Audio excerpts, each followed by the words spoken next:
exciting yung Celebrity Collab Edition because for the first time also, in the past Celebrity Editions, we've had a mix of celebrities na iba't ibang industriya. Meron tayong sports, meron tayong social media, but for the first time, puro artista. And it's all artists, again, from Star Magic and Sparkle.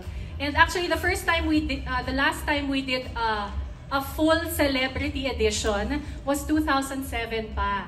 Sa Celebrity Edition 2, big winner si Ruben Gonzaga. That was the edition right before Robbie was a housemate on Teen Edition 2. So ganun nakatagal. The other Celebrity Editions kasi may kasama ng regular housemates or teens or parang naka-gitna in a longer edition. So this time, we're doing once again a standalone Celebrity Edition. So super, super exciting. Miss B, can you please refresh our memories? Celebrity Edition nga rin po ba yun? Kasi, Kaloy, yung mga hosts natin sa PBB, halos lahat sila talagang pumasok sa bahay ni Kuya. I was about to say. Naging housemate din talaga. So, can you please refresh our memories po kung anong season kayo? And since yung nga Celebrity Edition po ngayon, ano yung mga pwede naming abangan dito sa Celebrity Edition na collab? Yan, okay. So kung refresh ako po, I was part of the OG Celebrity Edition, Season 1 in 2006. Grabe, si Kiana Reeves ang aming big winner noong panahon na yon. Alexa was part of Community, Season 10. Is that correct? Si Robbie, Teen Edition 2. Si Melay, of course, ang big winner ng PBB Season 3. Yan. Si Robbie, sa season, diba, ikaw yung 1988. Ano? Bakit 1988. Napakasakit. 2008. 2008. So yeah, like I said, nakakatuwa kasi nga, again, this is the first time na it's all actors, all artistas. And siguro at isipin ng tao, parang masyado namang pare-pareho kung puro artista. Pero ako, I got the privilege of sitting in sa final casting ng mga Sparkle and Star Magic artists. And I say na, for me, sobrang interesting na season kasi ang dali-dali natin lahat mag-judge, di ba? We see a certain celebrity, oh, dali naman yan sumikat, or di naman yan talented, or bakit ba yan nandyan? But then when you get to know their stories, grabe din yung pagkakaiba ng pinagdaanan ng bawat isa. And we really cannot judge a celebrity sa kung ano lang yung nakikita natin or napapakita nila sa social media. So they may all have vlogs or be on social media, have Instagram, Facebook, pero iba pa rin pag makita mo sila in a house 24/7, galawang tao. So tao din sila with such colorful stories. So exciting. Thank you very much, Miss B. Now, Gabby and Mavi, since nga nabanggitan natin, yung mga hosts, usually nagiging housemates. Part ng initiation ay they have to experience it themselves. So, kung ako sila, kakabahan ako kung ako sila. So, anong feelings ngayon now that, you just heard that? Meron bang konting kapraningan na, wait, baka ikulong ako sa bahay ni Kuya? Ay, kinakabahan. No, but kidding aside, I'm also familiar with the tradition na yung mga hosts nga pinapasok sa bahay ni Kuya. So, ako, follower lang ako sa task ni Kuya. Ngayon, ang task ni Kuya sa akin mag-host. Mag-host po ako. Hindi ko lang po alam yung following task. So, Kuya, ikaw na pong bahala sa akin. Yung nalaman mo yan sa takdang panahon. How about you, Mavi? Ako naman, kami ni Gary, we've been asking so much questions din backstage And siguro sasabihin ko na naka-ready na yung luggage ko Naka-ready na yung bag ko Sigurado ka dyan. Willing po, willing. Ready na. Naantay ko lang yung boses ni Kuya na, Mavi, papasok ka na yung bahay ni Kuya. Ngayon pa lang. Joke lang. Pero yeah, I'm excited. Pero at the same time, nakakaba din. Pero they say naman, parang retreat lang. So, that's what they say. Parang retreat lang. So, I look forward to that, retreat. Huwag ka papabudol, Mavi. That's what they say. Again, that's what they say. May quote si Melay para dyan Be careful what you wish. Ayun. Oo. Halong pagbabanta. At least ready, Quantity. Mavi. That's right. To be fair, parang game naman po silang pareho. Palaban ng ating mga bagong hosts ng PBB. They should be, of course. And I guess, before anything else, I mean, sila ay mag-e-enjoy naman kapag pasok nila doon, di ba? Yes. Well, moving forward, para naman to again kay Gabby, na isa sa mga bagong bahagi this season. What are your hosting tasks so far? And paano ka nag-prepare for this? my hosting tasks for PBB, I'll be part of the PBB updates. That's every day, Mondays to Fridays. We have 3 minutes ng umaga at ng hapon. I'm also gonna be part of some of the prime time from Mondays to Fridays. Also the weekend shows, I'll also be part of that. So super exciting. Mabigat na task, but I'm very game. And I'm looking forward to learn from my co-hosts. And how do I prepare? I've been watching the past season so far, oo. Pinag-aaralan ko din siya. Ang dami ding mga nagtatag sa akin on TikTok, yung mga hostings nila Ate Bianca, nila Robbie. And of course, Sabi ko, wow, hindi ko kasama. Hindi, teka lang. Siyempre, yung pinaka-masterclass ko, from the big winner of all the big winners. Char lang, kami yung niluloko ko lang dito. And syempre, diba, kailangan natin ng touch of Gen Z from Alexa. Ayun. So, Got you. oo.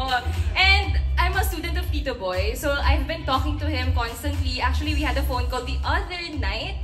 He's been telling me to go to him na so we can study the materials. And he also told me na, Bianca is also my student. So if you have anything, you have any problems, or you have any questions, I can go to her daw. So Ate Bianca, alam mo na. I got you. Mangungulit ako sa'yo.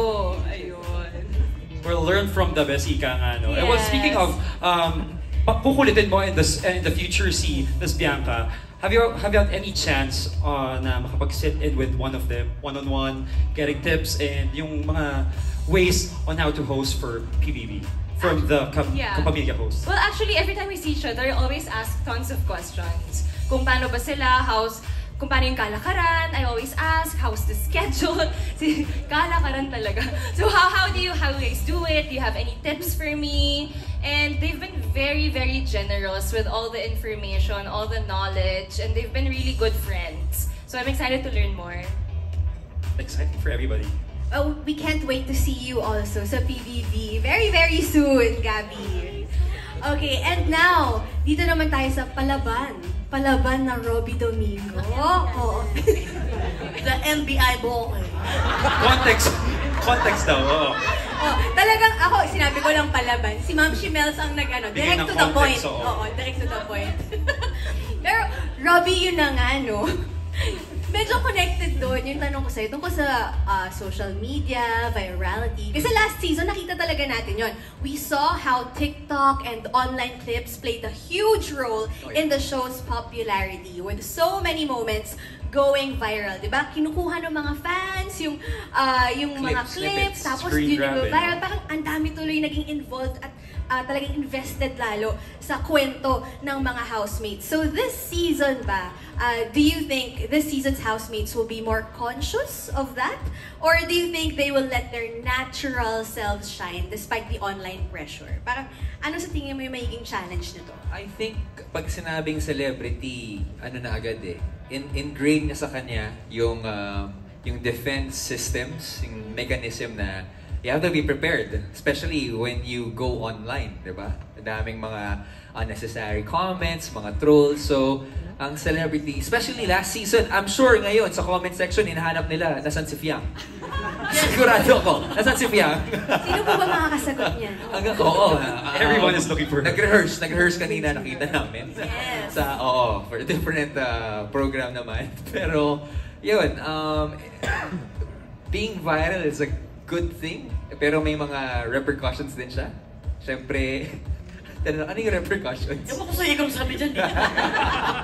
may mga effects siya. So, last season yung first na Parang first stern warning. yes, actually every week nagpapaalala kami na be kind sa social media kasi grabe na yung mga threats talaga na nare-receive ng mga housemates and their families are involved as well.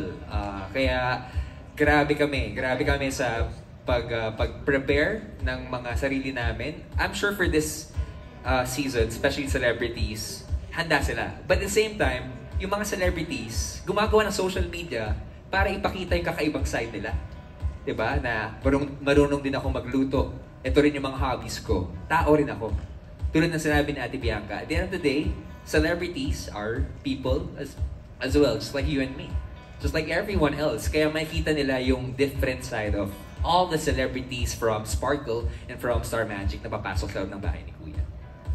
Very well said. Thank you, Mayor Robbie. Thank you, candidate number 2. Well, ang main takeaway dyan is really be kinder on social media especially. Diba? Nahanap ko na nga yung NBI. Oo. Tinawagan ka na ba? Hindi ako yung kinukuhan mo. Sana may follow up na pala. All along. Pero reminders din ito kay Mavi and kay Gabby because pati mga host din, pinipressure din ng mga mga Thank you, basher. Monty, for that reminder. Yes, be ready lang kayo. Kasi talagang grabe talaga sila. Magpapa-NBI na rin kayo. Kinuha ko na nga yung contact kay Robby. Okay, Robin, para talaga.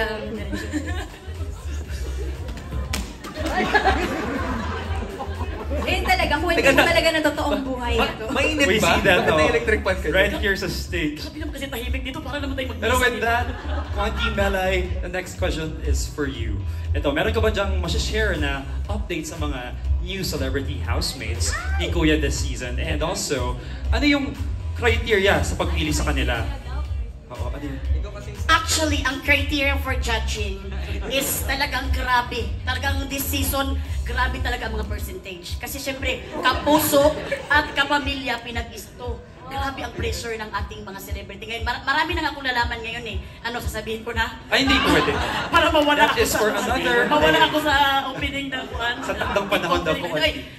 Basta meron akong nalaman. Ay, parang may mga... God! Pwede ba sabihin? Sige. May mga syempre celebrity to, di ba? May mga vlogger. Okay. Ay, mga marites dyan, nakaready na talaga. Okay, parang ako ang may mali dito, ha? May vlogger, may mga gumagawa ng teleserye ngayon. Oo, celebrity pala sila, no? Basta ito lang ang masasabi ko, gumagala pa rin sa kaya mag-ingat kayo. Hindi. Virus pala. Hindi, okay. Kasi after this, ilang days na lang, iko-quarantine na sila. Kung baga, ikukulong na sila sa hotel. In preparation. At sa hotel arrest na muna sila in preparation para magkaroon sila ng mood na papasok talaga sila sa loob ng bahay ni Kuya. And the criteria is syempre, yung talagang maraming series of tests. May test sa DepEd. Sorry na, may test sa matagang test 20. Sorry na. May test sila na ginawa sa medical test. May medical test para sure talaga na hindi ka magkakasakit sa loob ng bahay ni Kuya. Kaya sayang ba yung pagpasok mo? And may psychological test. Kasi ako may muntik akong kumanda. So, so, yun lang talaga. So, yun naman ang awan. And talagang na-surprise na yun ng lahat. Ngayon, waiting na lang sila for their hotel arrest. Tama naman. Ay, may naiintindihan kayo? Ito nga, habang nagsasalita si Ma'am Shimels, bumulong sa akin si Kuloy, hindi ko sure kung seryoso pa siya. Kaloy, seryoso lagi si Ma'am Shimels. Sabi ko, filter ko ba dapat yung sagot niya kung ano yung pipick up ko doon? But yeah. Very well said, Conti Melay. Pero may follow-up question pa ako regarding that. So, you've known some of our celebrity housemates dito sa season na to. Kamusta yung mga dynamics ng personalities nila? Do you think they will jive together? Or mas in the first week pa lang magkaka-clash na? For that question, Kaloy, can I have 1.5? Alam mo, by the way, Wala kasing Seryoso yun. by the way, to the media and everyone here, this is the second time I've heard 1.5 today. After stepping foot inside the Kapamilya boundaries. Narinig ko siya 1.5 kanina sa dressing room and then now hear from I'm very you. sorry. So, Sinabi ko si kayo. Gibit kasi kami pareho. panggas lang. Sorry. Hindi, the correct, ano ba yun? The dynamics? Ano ba yung tanong na yun?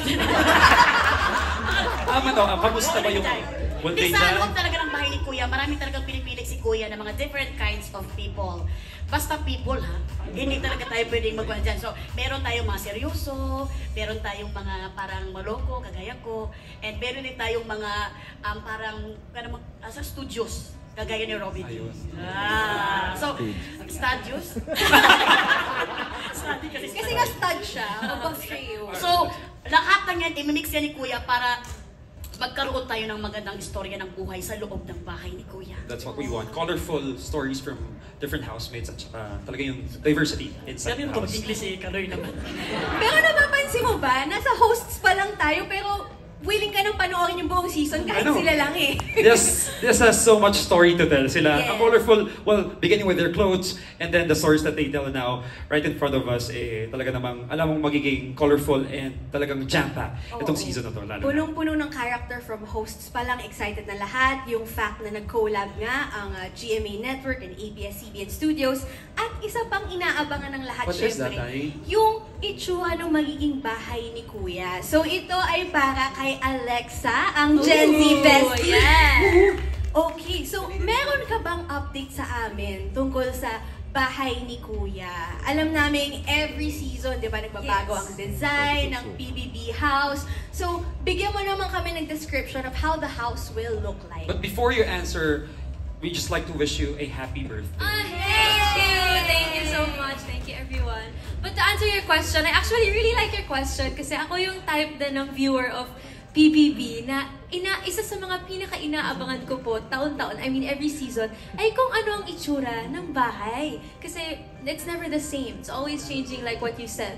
So, I personally have not seen it. Hanggang ngayon ay under renovation pa din siya. So, excited din ako kagaya ninyo. But I believe, based sa aking source, aking reliable source, na madaming touch of ABS-CBN and of course ng GMA dun sa itsura ng bahay.